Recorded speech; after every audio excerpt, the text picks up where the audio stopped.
नमस्कार, commodity roundup में आपका स्वागत है। आज बात करेंगे एनर्जी पैक की, जहां पर दबाव कुछ बढ़ता हुआ नजर आया है। अगर इसी हफ्ते की बात की जाए तो कच्चे तेल में करीबन 4.5% की गिरावट अब तक दर्ज हो चुकी है।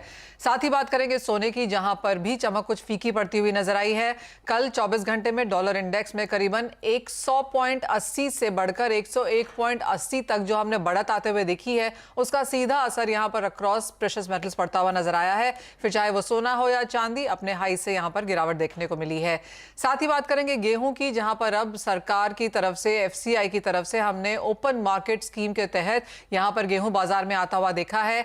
ऑक्शन में भी यहां पर ज्यादा प्राइसेस पे यहां पर गेहूं लेने वाले काफी लोग हैं। इसके बारे में भी डिटेल में चर्चा करेंगे। इन सब पर बात करने के लिए हमारे साथ हैं कुंवरजी ग्रुप के रवि दियोरा, एमिरेट्स एनबीडी के धर्मेश भाटिया, और ब्रेक के बाद हमारे साथ जुड़ेंगे आईग्रेन इंडिया के डायरेक्टर राहुल चौहान, जहां पर हम गेहूं की बात करेंगे। लेकिन शुरुआत कच्चे तेल के साथ कर लेते हैं। और अभी इस साल में 40 दिन भी नहीं हुए हैं, लेकिन एक $10 की रेंज यहां पर ऑलरेडी क्रूड में बन चुकी है। धर्मेश, 88 का हाई था 5 जनवरी को, 78 का लो था जनवरी खत्म होने से पहले। फरवरी 82 के आसपास फिलहाल यहां पर कारोबार कर रहा है, तो उठापटक यहां पर काफी ज्यादा है। क्या रेंज अब अगले हफ्ते के लिए एक्सपेक्ट कर सकते हैं हम? देखिए मनीषा जी, मैं एक्सपेक्ट करता हूँ कि कच्चे तेल में जो मंदी है वो बरकरार रहेगी, क्योंकि ठंडी का माहौल भी खत्म हो चुका है। ओपेक और नॉन ओपेक के बीच में जो जुगलबंदी चल रही थी वो थोड़ी सीमित दायरे में आ चुका है। प्लस जो जियोपॉलिटिकल टेंशन है वो भी काफी ईज है। तो मैं एक्सपेक्ट करता हूँ कि प्रेशर तो बरकरार रहेगा। इन्फ्लेशन डेटा इतना हाई है आज के तारीख में, तो कच्चा तेल अगर बढ़ता है तो इन्फ्लेशन और बढ़ने की गुंजाइश है। तो मैं एक्सपेक्ट करता हूँ कि ये जो गिरावट है वो बरकरार रहेगी, जारी रहेगी। और आप 72 से लेके $70 के टारगेट के लिए WTI आप एंटिसिपेट करके चल सकते हैं। डोमेस्टिक मार्केट की बात करें तो यहाँ से 400 से 500 रुपए की गिरावट आने की गुंजाइश है। सेम नेचुरल गैस की बात है, उसमें भी आप देखिए कि पिछले शो में भी मैंने और रवि ने यही कहा था कि ये 200 के टारगेट के लिए आप यहाँ पे बेट करिए, और 200 के लेवल से भी आ चुके हैं। तो ये जो गिरावट है नेचुरल गैस में वो भी जारी रहेगी, और 180 के टारगेट के लिए मैं रेकमेंड करूंगा कि आप मार्च या अप्रैल कॉन्ट्रैक्ट में बिकवाली करके चल सकते हैं। जी हाँ, नेचुरल गैस में तो एक तरफा गिरावट देखने को मिली है। इसी हफ्ते की अगर बात करें तो 15% की गिरावट है, और अब तक 2023 में करीबन 37% की मंदी हम नेचुरल गैस में आता हुआ देख चुके हैं। और जैसे आप दोनों ने ही कहा था, 200 के स्तर बहुत दूर नहीं, और अब तो आप कह रहे हैं कि 200 का लेवल भी टूटेगा, यानी 180 तक भी यहाँ पर प्राइसेस जा सकते हैं। रवि, आपका क्या व्यू है? क्योंकि ऑफकोर्स नेचुरल गैस में तो आप दोनों ही काफी बेरिश थे, लेकिन क्रूड में जिस तरह से इन्वेंट्री बिल्डअप हमने आता हुआ देखा है, उसका तो असर है ही। लेकिन कितनी नजर होगी आपकी 5 फरवरी पर, जहां पर यूरोपियन यूनियन अब प्राइस कैप लगाएगा गैस और बाकी प्रोडक्ट्स पर भी? प्राइस कैप यूरोपियन यूनियन के पहले इन्वेस्टर एंड ट्रेडर्स ने लगा दिया है, एंड पर्टिकुलर प्राइसेस में अच्छी गिरावट इसी हिसाब से आ भी चुके हैं। तो मुझे लग रहा है अभी प्राइस कैप की कोई जरूरत नहीं है। सेकंड की अगर आप स्टोरेज लेवल देखें, उसमें क्रूड के स्टोरेज लेवल हो या नेचुरल गैस के, यूरोप, यूएस, चाइना, सारे के स्टोरेज लेवल 80% के ऊपर चल रहा है। तो मुझे नहीं लग रहा है कि कोई स्टोरेज लेवल पे भी कोई ज्यादा डिमांड होगी। हालांकि नेचुरल गैस थोड़ी वोलेटाइल कमोडिटी और काफी करेक्शन है, तो आई थिंक मुझे लग रहा है ब्रॉडर रेंज 180 से लेकर 220 के रह सकते हैं। एंड क्रूड में हाई लेवल पे देखे तो कितने पॉजिटिव न्यूज में भी वो ब्रेंट है अपना 87 का लेवल के ऊपर सस्टेन नहीं हो रहा है, और वहां से सीधा वो 78 ये रेंज में फंसा हुआ है। एंड आप WTI पे देखें तो वो 70 से लेके $80 के रेंज में है।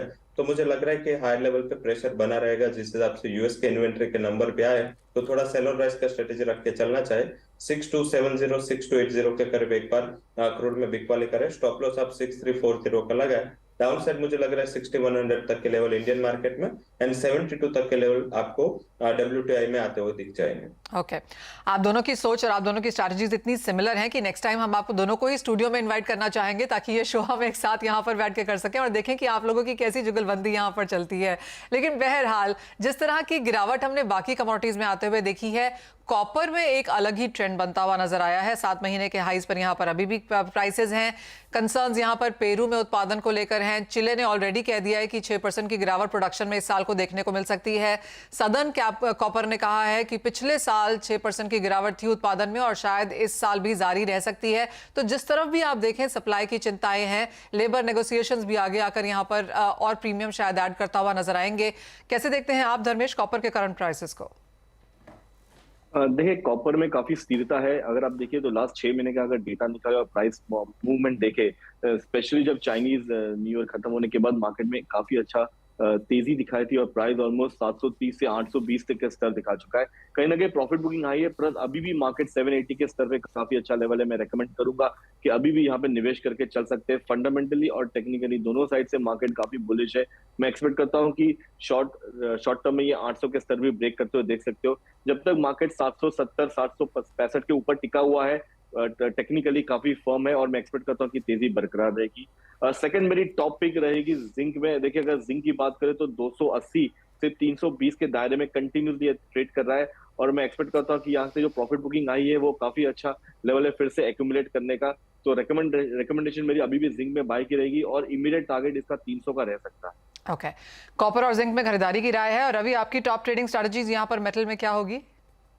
जरूर से कॉपर में एंड जिंक में सिमिलर जो प्रॉब्लम है, वो प्रॉब्लम क्या है कि जब भी प्राइसेस बढ़ते हैं, मींस कि जब भी ये दो कमोडिटीज के प्राइसेस बढ़ते हैं, तब लेबर यूनियन से वो काफी एक्टिव हो जाता है और ये हायर प्राइसेस के हिसाब से जो रियलाइजेशन कंपनी को अच्छा आता है तो वो उसकी वेज डिमांड बढ़ जाते है और वो नेगोशिएशन के लिए भी तैयार नहीं होते। तो इस हिसाब से जब भी प्राइस जाते हैं तो एडिशनल बूस्ट सप्लाई की कमी की वजह से ये दो कमोडिटीज में आता है। मुझे लग रहा है कि कॉपर में बाय करना चाहे लेवल स्पेसिफिक 778 पे बाय करें, 770 का स्टॉप लॉस। अपर साइड मुझे लग रहा है 792 तक के लेवल्स दिखने चाहिए। और आई थिंक जिसमें लीड में मैं शॉर्ट देना चाहूंगा, उसमें बेसिक रीजन ये है कि जो चाइना में लॉकडाउन की वजह से सप्लाई के इश्यू थे, लीड और के कंसर्न्स थे और लीड और के जो प्रीमियम थे स्पॉट मार्केट में वो काफी बढ़ चुके थे, वो प्रीमियम अब धीरे धीरे डिस्काउंट की ओर जा रहा है। तो मुझे लग रहा है कि वहां पे हायर लेवल पे सप्लाई प्रेशर बना रहेगा, सेलिंग प्रेशर। तो मेरा ये मानना है कि 187 के करीब सेल करें, 190 के स्टॉप लॉस के साथ 182 तक के लेवल में एक्सपेक्ट कर रहा हूँ।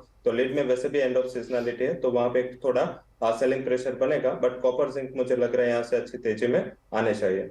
ओके, कॉपर और जिंक में खरीदारी की राय है। लेड आप यहां पर बेच के काम कर सकते हैं। तो ये हुआ मेटल सेक्टर का हाल। लेकिन बात अब यहां पर सोने चांदी की कर लेते हैं, क्योंकि यहां पर भी मुनाफा वसूली देखने को मिली है। जिस तरह की बढ़त यहां पर यूएस डॉलर इंडेक्स में देखने को मिली, 50 बेसिस पॉइंट की रेट हाइक हमने बैंक ऑफ इंग्लैंड और यूरोपियन सेंट्रल बैंक से आते हुए देखी। इसलिए यूरो और पाउंड में तो गिरावट रही और उसका फायदा यहां पर डॉलर इंडेक्स में आया, जिसका असर हमने यहां पर सोने चांदी में आता हुआ देखा।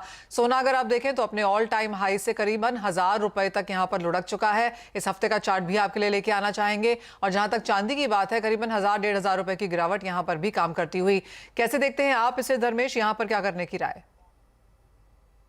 अगर आप देखिए सोने की बात करें तो कल रात के सत्र में सोना ऑलमोस्ट 1970 डॉलर तक के लेवल्स दिखा चुका था, ऑलमोस्ट हाई पे था। बट जैसे ही डॉलर इंडेक्स ने एक मूवमेंट दिखाई, वहां से ऑलमोस्ट $50 का गोता लगा चुका है सोना अंतरराष्ट्रीय मार्केट में। डोमेस्टिक मार्केट की बात करें तो मुझे नहीं लगता कि करंट लेवल पे बाइंग करने की सलाह रहेगी मेरी। स्पॉट अगर आप जो निवेशक है जो ये सीरियल्स देख रहे हैं और मार्केट में देख रहे हैं कि प्राइस में आज के तारीख में $10 से $15 स्पॉट डिस्काउंट में चल रहा है, तो ये जो डॉलर जो पैरिटी है वो कहीं ना कहीं इसे मर्ज होना ही है। तो मैं एक्सपेक्ट करता हूँ कि फ्यूचर मार्केट ज्यादा करके प्रेशर में रहेगा, क्योंकि ये लेवल पे रिटेल्स बाइंग नहीं करेंगे और ना ही इंस्टीट्यूशन बाय करेंगे। ये कहीं ना कहीं बुल ट्रैप रहेगा और प्राइस यहाँ से एक अच्छा खासा एक टाइम हो सकता है। तो मैं रेकमेंड करेंगी मेरी सेल की रहेगी और करंट लेवल से बिकवाली करके चल सकते हैं। 57,500 से लेके 57,000 तक के टारगेट के लिए मेरी सलाह रहेगी यहाँ पे बिकवाली की। अंतरराष्ट्रीय मार्केट में मैं एक्सपेक्ट करता हूँ कि ऑलमोस्ट यहाँ से 1888 से लेके $1850 यानी एटलीस्ट यहाँ से $50 की गिरावट आपको अंतरराष्ट्रीय मार्केट में देखने एक्सपेक्ट कर सकते हो कि डॉलर इंडेक्स यहाँ से तेजी में आएगा और 103-104 का लेवल फिर से दिखा सकता है। ओके, यानी कि $50 की गिरावट यहां पर सोने में अंतर्राष्ट्रीय बाजारों में देखने को मिल सकती है। नियर टर्म में भारतीय बाजारों में 57,000 तक के लेवल्स भी आपको देखने को मिल पाएंगे। यानी कि मुनाफा वसूली बेच के यहां पर काम करना है। और अगर आप इन्वेस्टर हैं, लॉन्ग टर्म के लिए खरीदना चाहते हो, इन डिप्स का जरूर यहां पर इंतजार करें। लेकिन इसी के साथ एक ब्रेक के लिए रुकेंगे। बहुत शुक्रिया धर्मेश साथ जुड़ने के लिए, तमाम कमोडिटीज पर राय भी देने के लिए। वापस लौटेंगे तो बात यहां पर एग्री कमोडिटीज की करेंगे। ब्रेक के बाद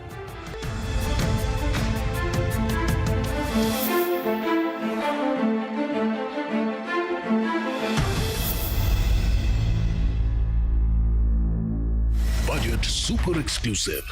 बजट के बाद किसी भी निजी न्यूज नेटवर्क को वित्त मंत्री का पहला इंटरव्यू। क्या है बजट के मायने निवेशकों के लिए, उपभोक्ताओं के लिए, करदाताओं के लिए, अर्थव्यवस्था के लिए? वित्त मंत्री निर्मला सीतारमण के साथ editor in chief Rahul Joshi की बात लाइव इन एक्सक्लूसिव। के खुले बाजार में गेहूं बेचने के बाद गेहूं के भावों में अच्छी खासी मुनाफा वसूली हमने यहां पर आते हुए देखी है और हर बुधवार यहां पर जो सरकार एफसीआई के थ्रू यहां पर जो गेहूं बेची जाएगी उसका जो पहला ट्रांच है वो हमने यहां पर आता हुआ देखा। क्लियरली 1100 ट्रेडर्स ने यहां पर इसमें भाग लिया और जो सरकार ने बेस प्राइस दिया था उससे काफी ऊपर हमने यहां पर कारोबारियों को ऑक्शन के तहत यहां पर गेहूं खरीदते हुए देखा। डिटेल्स जान लेते हैं, हमारे साथ आईग्रेन के राहुल चौहान है। राहुल नमस्कार। और अच्छी खासी एक पार्टिसिपेशन हमने आते हुए देखी गेहूं की खरीदारी के लिए। एक ट्रांच यहां पर हो चुकी है, बाजार को लगता है 2-3 हफ्ते में पूरी गेहूं यहां पर बिक जाएगी। कैसे देखते हैं आप, एक तो खरीदी हुई गेहूं को चैनलाइज जो किया जा रहा है और दूसरा प्राइस इंपैक्ट? नमस्कार मनीषा जी। जो अभी जो टेंडर हुआ है फेब में करीब 24 लाख टन के आसपास का टेंडर जारी हुआ था, जिसमें से करीब 9 लाख टन जो है गेहूं केवल एक ही टेंडर में बेचा गया है, यानी 36% जो गेहूं बिका है। और मुझे लगता है कि आगामी 2-3 टेंडरों में ये जो गेहूं है वो पूरा बिक सकता है, जिसका मुख्य कारण है कि मिलर्स के पास स्टॉक नहीं है गेहूं का और मंडियों में भी आवक बहुत कमजोर है। रही बात स्टॉक की, अगर स्टेट वाइज अगर आप देखते हैं जो बेचा है गेहूं, हरियाणा में 50,000 टन में से करीब 42,000 टन गेहूं बेच दिया गया है। और कर्नाटक है, कई राज्य ऐसे हैं जहाँ पर 100% गेहूं की जो आवंटित मात्रा थी बिक्री के लिए वो पूरी हो चुकी है। यूपी में अगर आप देखते हैं तो 40,250 का दिया गया था बेचने के लिए, जिसमें से 39,230 मेट्रिक टन गेहूं बेचा गया है। और जो हाईएस्ट बिडिंग थी आप देखें तो यूपी गेहूं की लगी है 2950 रुपए, और लोएस्ट जो बिडिंग लगी थी एमपी की लगी थी, एमपी और पंजाब की। पंजाब में यूआरएस गेहूं था तो उसका 2300 रुपए करीब लोएस्ट बिडिंग लगी है। तो ये कदम काफी अच्छा कदम है, हालांकि थोड़ा सा लेट हुआ है डिसीजन आने में, बट इससे गेहूं की कीमतों में मुझे लगता है गिरावट आएगी। और 1 तारीख को आप देखें दिल्ली गेहूं जो था 2950 रुपए था, जो कल 100 रुपए घट के 2850 पे आया। और आज भी गेहूं दिल्ली जो है घट के 2700 रुपए के आसपास चल रहा है। तो अच्छी खासी मुनाफा वसूली यहाँ पर गेहूं के भावों में। और जैसे आपने कहा कि करीबन 36% गेहूं जो सरकार ने अलाउ करी थी वो यहाँ पर ऑलरेडी बेच दी गई है। राहुल, आपने ये भी बताया कि कौन सी स्टेट्स ने यहाँ पर ज़्यादा गेहूं खरीदी है। आगे जाकर अब जब नए माल की भी आवक भी शुरू हो जाएगी और शायद 1 महीने के अंदर अंदर हम देखेंगे कि ये गेहूं भी बाजार में होगी, वो गेहूं आने की भी तैयारी में होगी। क्या लगता है मार्केट्स पार्टिसिपेंट्स क्या कहते हैं, कहाँ पर एक सपोर्ट बनता हुआ नजर आएगा आवक के समय में गेहूं के लिए? देखिए, अभी एफसीआई का गेहूं जो है 15-20 दिनों की खपत को पूरा कर सकता है जो आटे की, क्योंकि अभी टेंडर्स जारी हुए हैं। वो माल धीरे धीरे उसकी मिलिंग होगी, बाजारों में आएगा, तो उसमें कम से कम 15 से 20 दिन का समय तो लगेगा ही। और दूसरा जो घरेलू क्रॉप है वो एमपी की जो है अब आनी शुरू हो गई है, फसल में बाल बोलते हैं उसको, वो लगना शुरू हो गया है। और मुझे लगता है कि आगामी 15-20 दिनों में एमपी भी जो है बाजारों में आना शुरू हो जाएगा, तो उपलब्धता तो बढ़ेगी। लेकिन मेरा ये मानना है कि कीमतें जो हैं एमएसपी से इस पर ऊपर ही रहेंगी, क्योंकि मिलर्स के पास अभी इतना स्टॉक नहीं है। और जो पिछले साल जो स्थिति देखी गई है उससे देख मुझे लगता है कि मिलर्स हैं, स्टॉकिस्ट हैं, वो किसानों से माल जो है हाथों हाथ खरीदेंगे। तो इस बार एमएसपी से ऊपर ही बाजार चलेगा, ट्रेंड करेगा। एब्सोल्युटली, यानी कि बहुत ज़्यादा गिरावट की उम्मीद यहाँ से नहीं है। हम मोस्ट ऑफ द गिरावट यहाँ पर देख चुके हैं और एमएसपी के तो काफ़ी ऊपर हैं। इन एनी सेंस यहाँ पर एफसीआई और सरकार को भी फायदा ही है, क्योंकि एमएसपी पे खरीदी हुई गेहूं ऊपरी स्तरों पर बेचने को उनको भी यहाँ मिल रही है, जो कि हर बार ऐसा सीन नहीं होता। रवि, आप कैसे देखते हैं एग्रीकल्चर प्राइसेस स्पेशली गेहूं के लिए, जिस तरह की मुनाफा वसूली है और धीरे धीरे जो रबी की फसलें बाजार में आनी शुरू हो जाएंगी, कहाँ पर है नजर? जरूर से थोड़ा सप्लाई का प्रेशर बढ़ेगा, बट अभी 15-20 दिन जैसे आगे बात हो रही थी, 15-20 दिन और लगेंगे जो नई सप्लाई को आने के लिए। उसका जो गवर्नमेंट ने जो टेंडर है वो जैसे ही मिलर के पास जाएगा और उसके बाद जो आटा बाजार में आएगा, तो मेरे हिसाब से थोड़ा बहुत अभी डिफरेंसेस रहेगा, थोड़ी स्टेबिलिटी रहेगी। पर जैसे ही एमपी की अराइवल्स चालू होगी, आपको प्राइस में इनिशियल प्रेशर आता हुआ दिखेगा। और मुझे लग रहा है कि 2500-2550 तक के लेवल पे आप एक्सपेक्ट कर सकते हैं। बट मुझे लग रहा है वहां पे प्राइसेस में स्टेबिलिटी दिखेगी बिटवीन 2400 to 2500। मुझे नहीं लग रहा कि ये लेवल के नीचे सस्टेन होने चाहिए, बट टिल द टाइम मुझे लग रहा है कि यहाँ से और 7 to 8% की गिरावट की एक्सपेक्टेशंस गेहूं में करनी चाहिए। ये तो बात हुई गेहूं की रवि। साथ में जो बाकी कमोडिटीज हैं जहां पर कुछ मुनाफा वसूली हमने मसालों में आते हुए देखी थी, क्या कुछ खरीदारी की राय यहाँ पर है? एंड ओवरऑल अब गुआर में किस तरह के ट्रेंड्स देखते हैं आप? बेसिकली जो मुनाफा वसूली गुआर में है तो मुझे लग रहा है कि पर्टिकुलर गुआर गम अभी स्टेबिलिटी के साथ ट्रेड हो रहा है। वहां पे 12,700 के करीब प्राइसेस चल रहे हैं। इसको बाई करके चले 12,520 के स्टॉप लॉस के साथ। अपर साइड मेरा मानना है कि 12,960 तक के लेवल दिखने चाहिए। और कैस्टर में भी डिस्पाइट ऑफ अराइवल 7,000 का लेवल काफी इंटेक रहा है, क्योंकि चाइनीज डिमांड ओपन हो रही है और हमारा सबसे बड़ा बायर चाइना है। तो मुझे लग रहा है कि कैस्टर में भी 7,000 का लेवल एक अच्छा सपोर्ट बना हुआ है। वहां पे बाय करें 6,940 के स्टॉप लॉस के साथ। अपर साइड मुझे लग रहा है कि 2 से 3 ट्रेडिंग सेशन में कैस्टर में ऊपर 70,100 एंड 70,180 तक के लेवल आपको दिखने चाहिए, क्योंकि कैस्टर ऑयल जिसमें 1400 के नीचे प्राइसेस गए थे वो फिर से 1440-50 आ चुके हैं। तो इसका एक अच्छा सपोर्ट प्राइसेस में आता हुआ दिख सकता है। साथ ही बात यहाँ पर दालों की भी कर लेते हैं। राहुल, आप दालों को भी यहाँ पर देखते हैं, यहाँ पर भी आवक धीरे धीरे बाजार में आएगी और बाजार को लगता है कि इस बार जिस तरह की सप्लाईज हैं शायद प्राइसेस में सपोर्ट देखने को बरकरार रहे।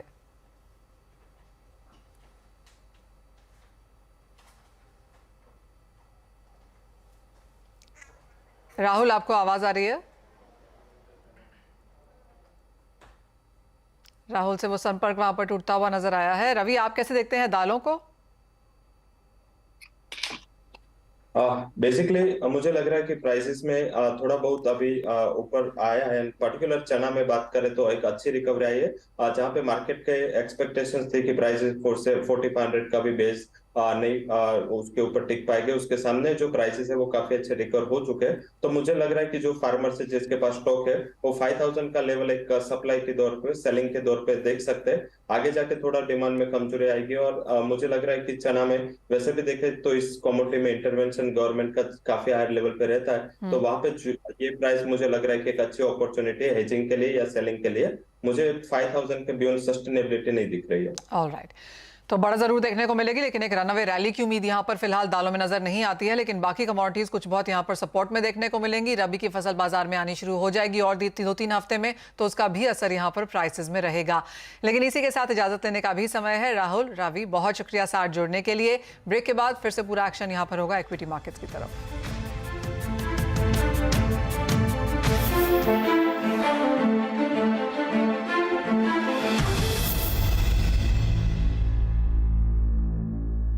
बजट